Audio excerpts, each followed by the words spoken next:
ಕೋಗಿಲು ಒತ್ತುವರಿ ತೆರವು ಪ್ರಕರಣಕ್ಕೆ ಸ್ಫೋಟಕ ಟ್ವಿಸ್ಟ್ ಸಿಗ್ತಾ ಇದೆ. ಬಂಧಿತ ಆರೋಪಿಗಳಿಂದ ಸ್ಫೋಟಕ ಮಾಹಿತಿ ಬಹಿರಂಗವಾಗ್ತಾ ಇದೆ. ಅಕ್ರಮ ನಿವಾಸಿಗಳಿಂದ ಹಣ ಪಡೆದಿದ್ದಾರೆ ಅನ್ನುವಂತಹ ಮಾಹಿತಿ ಈಗ ಲಭ್ಯವಾಗ್ತಾ ಇದೆ. ನಿವಾಸಿಗಳಿಂದ ಹಣವನ್ನ ಪಡೆದಿದ್ದಾರೆ ಆರೋಪಿಗಳು. ನೋಡಿ, ಒಬ್ಬೊಬ್ರು 1 ಲಕ್ಷ 1.5 ಲಕ್ಷ ರೂಪಾಯಿ ಹಣವನ್ನ ಪಡೆದಿರೋದು ಪತ್ತೆಯಾಗ್ತಾ ಇದೆ. ಆರೋಪಿಗಳಾದ ವಿಜಯ್ ಮತ್ತು ವಸೀಮುಲ್ಲಾ ಹಣ ಪಡೆದಿರೋದು ಪತ್ತೆಯಾಗಿದೆ. ಹಣ ಪಡೆದು ನಕಲಿ ಹಕ್ಕು ಪತ್ರಗಳನ್ನ ನೀಡಿರುವಂತಹ ಮಾಹಿತಿ ಸಿಗ್ತಾ ಇದೆ. ಯಲಹಂಕ ಪೊಲೀಸರಿಂದ ತನಿಖೆ ಒಂದ್ ಕಡೆ ತೀವ್ರಗೊಳ್ತಾ ಇದೆ. ಕೋಗಿಲು ಒತ್ತುವರಿ ತೆರವು ಪ್ರಕರಣ ಈಗ ಬರೀ ಜೆಸಿಬಿ ಆರ್ಭಟಕ್ಕೆ ಮಾತ್ರ ಸೀಮಿತ ಆಗಿಲ್ಲ. ನೋಡಿ, ಇದರ ಹಿಂದೆ ದೊಡ್ಡ ಮಟ್ಟದ ಭ್ರಷ್ಟಾಚಾರ ಮತ್ತು ವಂಚನೆಯ ಜಾಲ ಇರೋದು ಇದೀಗ ಬಯಲಾಗ್ತಾ ಇದೆ. ಸೂರ್ ಸಿಗತ್ತೆ ಅಂತ ಹೇಳಿ ನಂಬಿದಂತಹ ಬಡವರಿಂದ ಲಕ್ಷ ಹಣವನ್ನ ವಸೂಲಿ ಮಾಡಿ ಕೈಗೆ ನಕಲಿ ಪತ್ರ ಕೊಟ್ಟಿರುವಂತಹ ಆಘಾತಕಾರಿ ಮಾಹಿತಿ ಇದೀಗ ಲಭ್ಯವಾಗ್ತಾ ಇದೆ. ಸದ್ಯಕ್ಕೆ ಪೊಲೀಸರು ತನಿಖೆಯನ್ನ ಕೂಡ ನಡೆಸ್ತಾ ಇದ್ದಾರೆ. ಈಗಾಗಲೇ ಬಂಧಿತರಾಗಿರುವಂತಹ ವಿಜಯ್ ಮತ್ತು ವಸೀಮುಲ್ಲಾ ಅಕ್ರಮ ನಿವಾಸಿಗಳಿಂದ ದೊಡ್ಡ ಮಟ್ಟದ ಹಣವನ್ನ ಪಡೆದುಕೊಂಡಿರೋದು ತನಿಖೆಯಲ್ಲಿ ಸಿಗ್ತಾ ಇರುವಂತಹ ಮಾಹಿತಿ. ನೋಡಿ, ಕೃಷ್ಣ ಭೈರೇಗೌಡ ಅವರ ಜೊತೆ ಗುರುತಿಸಿಕೊಂಡಿರುವಂತಹ ವಾಸಿಂ ಉಲ್ಲಾ ಬೇಗನ್ನ ದೃಶ್ಯಾವಳಿಗಳಲ್ಲಿ ಗಮನಿಸ್ತಾ ಇದ್ರಿ. 1 ರಿಂದ 1.5 ಲಕ್ಷ ಹಣ ಪೀಕ್ತಾ ಇದ್ದಾರಂತೆ. ಈಗಾಗಲೇ ಪೀಕಿದ್ದಾರೆ. ಸೊ ಇನ್ನು ಎಷ್ಟು ಪ್ರಕರಣಗಳಾಗಿದೆಯೋ ಗೊತ್ತಿಲ್ಲ. 160 ಕುಟುಂಬಗಳ ತನಿಖೆಗೆ ಪೊಲೀಸ್ ಕಮಿಷನರ್ ಸೂಚನೆಯನ್ನ ಕೊಟ್ಟಿದ್ದಾರೆ. ಯಾವ ಕುಟುಂಬಗಳಿಂದ ಎಷ್ಟೆಷ್ಟು ಹಣವನ್ನ ಪಡೆದಿದ್ದಾರೆ, ಯಾರೆಲ್ಲ ಅವರಿಂದ ಹಣವನ್ನ ಪಡೆದುಕೊಂಡಿದ್ದಾರೆ, ಆ ಹಣವನ್ನ ಯಾವ ಅಧಿಕಾರಿಗಳಿಗೆ ಕೊಟ್ಟಿದ್ದಾರೆ, ನಕಲಿ ಹಕ್ಕು ಪತ್ರ ಅಂತ ಗೊತ್ತಾಗಿಯೂ ಕ್ರಮ ಯಾಕೆ ತೆಗೆದುಕೊಂಡಿಲ್ಲ. 2022ರಿಂದ ಇರೋ ತಹಶೀಲ್ದಾರ್ಗಳ ವಿಚಾರಣೆಗೂ ಸೂಚನೆಯನ್ನ ಕೊಟ್ಟಿದ್ದಾರೆ. ಇಂದಿನಿಂದ ಕೋಗಿಲು ಬಳಿ ವಾಸವಾಗಿದ್ದಂತಹ ಕುಟುಂಬಗಳ ವಿಚಾರಣೆ ಕೂಡ ಆಗುತ್ತೆ. ಈಗಾಗಲೇ 15 ಕುಟುಂಬಗಳ ವಿಚಾರಣೆ ಮಾಡಿರುವಂತಹ ಪೊಲೀಸ್ನವರು ಅದರಲ್ಲಿ ಸುಮಾರು 8 ಕುಟುಂಬಗಳು ಹಣ ಕೊಟ್ಟಿರುವ ಬಗ್ಗೆ ಮಾಹಿತಿ ಸದ್ಯಕ್ಕೆ ಲಭ್ಯವಾಗ್ತಾ ಇದೆ. ಹೀಗಾಗಿ ಈಗೇನು 160 ಕುಟುಂಬಗಳು ಇದ್ವೋ ಆ ಎಲ್ಲಾ 160 ಕುಟುಂಬಗಳಿಗೂ ಕೂಡ ನೋಟಿಸ್ ಅನ್ನ ಕೊಟ್ಟು ವಿಚಾರಣೆಯನ್ನು ನಡೆಸ್ತಾ ಇದ್ದಾರೆ. ದಿನಕ್ಕೆ 5 ರಿಂದ 10 ಕುಟುಂಬಗಳಿಗೆ ನೋಟಿಸ್ ಅನ್ನ ನೀಡಿ ಪೊಲೀಸರಿಂದ ತನಿಖೆಯನ್ನ ನಡೆಸಲಾಗ್ತಾ ಇದೆ. ಲಕ್ಷ ಹಣವನ್ನ ಇಲ್ಲಿ ವಸೂಲಿ ಮಾಡಿದ್ದಾರೆ. ಪ್ರತಿಯೊಂದು ಕುಟುಂಬದಿಂದ ಅಂದಾಜು 1 ಲಕ್ಷದಿಂದ 1.5 ಲಕ್ಷ ರೂಪಾಯಿಯಷ್ಟು ಹಣವನ್ನ ವಸೂಲಿ ಮಾಡಲಾಗಿದೆ. ಹಣ ಪಡೆದ ಆರೋಪಿಗಳು ನಿವಾಸಿಗಳಿಗೆ ನಕಲಿ ಹಕ್ಕು ಪತ್ರಗಳನ್ನ ನೀಡಿ ನಂಬಿಸಿದ್ದಾರೆ. ಈ ಪತ್ರಗಳನ್ನೇ ನಂಬಿ 100 ಕುಟುಂಬಗಳು ಮನೆಯ ನಿರೀಕ್ಷೆಯನ್ನ ಇಟ್ಕೊಂಡಿದ್ರು. ಅದೆಲ್ಲವೂ ಕೂಡ ಇದೀಗ ಹುಸಿಯಾಗ್ತಾ ಇದೆ. ಇದೇ ವಿಚಾರಕ್ಕೆ ಸಂಬಂಧಪಟ್ಟಂತೆ ಮತ್ತಷ್ಟು ಡೀಟೇಲ್ಸ್ ಕೊಡ್ತಾ ಹೋಗ್ತಾರೆ crime bureau head SK Manjunath ದೂರವಾಣಿ ಸಂಪರ್ಕದಲ್ಲಿದ್ದಾರೆ. ಮಂಜುನಾಥ್, ಈ ಆರೋಪಿಗಳಾದ ವಿಜಯ್ ಮತ್ತು ವಸೀಮುಲ್ಲಾ ಅವರು ಬಡ ಜನರಿಂದ ಲಕ್ಷಾಂತರ ರೂಪಾಯಿ ಹಣ ಪಿಕ್ಕಿದ್ದಾರೆ ಅನ್ನೋ ಮಾಹಿತಿ ಇದೆ. ಹಾಗಾದ್ರೆ ಈ ವಂಚನೆಯ ಜಾಲ ಎಷ್ಟು ದೊಡ್ಡದಿರಬಹುದು ಅಂತ ಹೇಳಿ.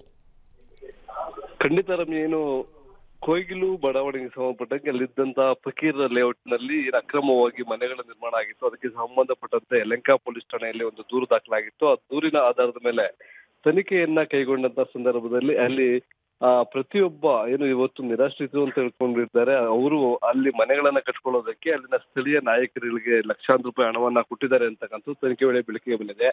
ಇಲ್ಲ ಆರೋಪಿ ಆಗಿರ್ತಕ್ಕಂಥ ವಿಜಯ್ ಜೊತೆಗೆ ವಾಸಿಂ ಅವರು ಪ್ರತಿ ಮನೆಯ ಮಾಲೀಕರಿಂದ ಬರೋಬ್ಬರಿ 1.5 ಲಕ್ಷದಿಂದ 2 ಲಕ್ಷ ರೂಪಾಯಿವರೆಗೂ ಹಣವನ್ನ ಪಡೆದುಕೊಂಡಿದ್ದಾರೆ. ಹಣವನ್ನ ಪಡೆದುಕೊಂಡ ಬಳಿಕ ಅವರಿಗೆ ಆ ಸ್ಥಳದಲ್ಲಿ ಮನೆಯನ್ನ ಕಟ್ಕೊಳ್ಳಿ ಅನ್ನೋ ನಿಟ್ಟಿನಲ್ಲಿ ಸರ್ಕಾರದ ಹಾಗೂ ಕಂದಾಯ ಇಲಾಖೆಯಿಂದ ಒಂದು ಮಾನ್ಯತೆ ಇರ್ತಕ್ಕಂಥ ಹಕ್ಕುಪತ್ರವನ್ನ ಕೊಟ್ಟಿದ್ದಾರೆ ಅಂತಕ್ಕಂಥ ಅಂಶ ಬೆಳಕಿಗೆ ಬಂದ. ಆದ್ರೆ ಆ ಹಕ್ಕುಪತ್ರಗಳು ನಕಲಿ ಅನ್ನೋದು ಈಗ ಪೊಲೀಸರ ತನಿಖೆ ವೇಳೆ ಬೆಳಕಿಗೆ ಬಂದಿರ್ತಕ್ಕಂಥದ್ದು. ಈ ಇಬ್ಬರು ಆರೋಪಿಗಳೇನಿದ್ದಾರೆ, ವಿಜಯ್ ಮತ್ತೆ ವಾಸಿಂ ಏನಿದ್ದಾರೆ, ಅವರಿಗೆ ಅಲ್ಲಿನ ಯಲಹಂಕ ತಹಶೀಲ್ದಾರು ಸಹ ಈ ಒಂದು ಅಕ್ರಮ ಕೃತ್ಯಕ್ಕೆ ಒಂದು ಸಾಥನ್ನ ಕೊಟ್ಟಿದ್ದಾರೆ.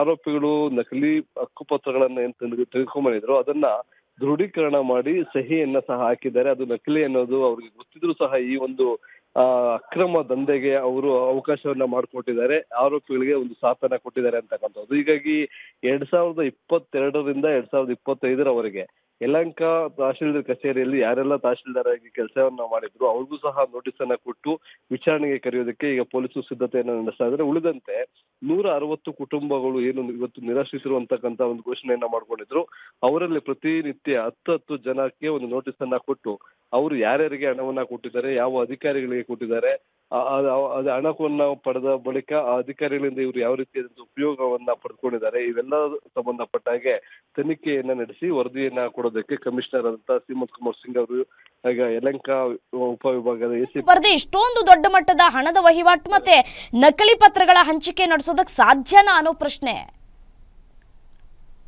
ಬಹುತೇಕ ಕಡೆ ಈಗ ಏನು ಹಳ್ಳಿಗಳ ಕಡೆ ಗ್ರಾಮ ಪಂಚಾಯತಿ ವ್ಯಾಪ್ತಿಯಲ್ಲಿ ಏನು ಅಕ್ರಮವಾಗಿ ಕೆಲವೊಂದು ಜಾಗಗಳನ್ನ ಮನೆಗಳನ್ನ ಕಟ್ಕೊಂಡಿರ್ತಾರೆ. ಆ ಸಂದರ್ಭದಲ್ಲಿ ಅಲ್ಲಿಯೂ ಸಹ ಈ ಹಿಂದೆ ಕೊಟ್ಟಿರ್ತಕ್ಕಂಥ ಕೆಲವೊಂದು ಹಕ್ಕುಪತ್ರಗಳ ಮಾದರಿಯಲ್ಲೇ ನಕಲಿ ಪತ್ರವನ್ನ ಜೊತೆಗೆ ಅದರ ಮೇಲೆ ಅಂಟಿಸಿರ್ತಕ್ಕಂಥ ಸರ್ಕಾರದ ಒಂದು ಆಲೋಗ್ರಾಮ್ ಏನಿರುತ್ತೆ ಆ ಒಂದು ಸ್ಟಿಕ್ಕರ್ ಅನ್ನ ಅಂಟಿಸುವಂತ ಕೆಲಸಗಳನ್ನ ಮಾಡ್ತಾ ಇದ್ದಾರೆ. ಅಂತಹ ಪ್ರಕರಣವನ್ನ ಈ ಹಿಂದೆ ಪೊಲೀಸರು ಬೇಧಿಸಿದ್ರು.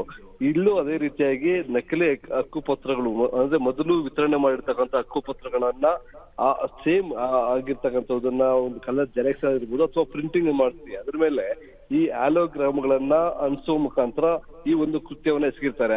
ಆಲೋಗ್ರಾಮ್ಗಳು ಬಂದು ಅಲ್ಲಿ ತಹಶೀಲ್ದಾರ್ ಕಚೇರಿ ಇರ್ಬೋದು ಅಥವಾ ಯಾವುದಾದ್ರು ಸರ್ಕಾರಿ ಕಚೇರಿಯಲ್ಲಿ ಇರ್ತಕ್ಕಂಥ ಆಲೋಗ್ರಾಮ್ಗಳನ್ನ ಅಲ್ಲಿನ ಸಿಬ್ಬಂದಿಗಳನ್ನ ಬಳಸ್ಕೊಂಡು ಅದನ್ನ ಕದ್ದಿರೋದಿರ್ಬೋದು ಅಥವಾ ಅಲ್ಲಿಂದ ತೆಗೆದುಕೊಂಡು ಬಂದು ಹಕ್ಕುಪತ್ರಗಳಿಗೆ ಅಂಟಿಸಿರ್ತಕ್ಕಂಥ ಕೆಲಸಗಳು ಆಗಿರಬಹುದು.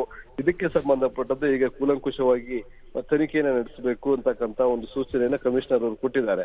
ಆ ಹಿನ್ನೆಲೆಯಲ್ಲಿ ಈಗ ಯಲಹಂಕ ಉಪವಿಭಾಗದ ಅಂದ್ರೆ ತಹಶೀಲ್ದಾರ್ ಕಚೇರಿಯ ಅಲ್ಲಿ ಯಾರು ಎಲ್ಲ ತಹಶೀಲ್ದಾರ್ಗಳಾಗಿ ಕೆಲಸ ಮಾಡಿದ್ರು, ಎಷ್ಟು ಅವಧಿಯಲ್ಲಿ ಇದ್ರು ಅವರೆಲ್ಲರಿಗೂ ಸಹ ಈಗ ಓಕೆ ಮಂಜುನಾಥ್, ಥ್ಯಾಂಕ್ ಯು ತಮ್ಮೆಲ್ಲ ಮಾಹಿತಿ.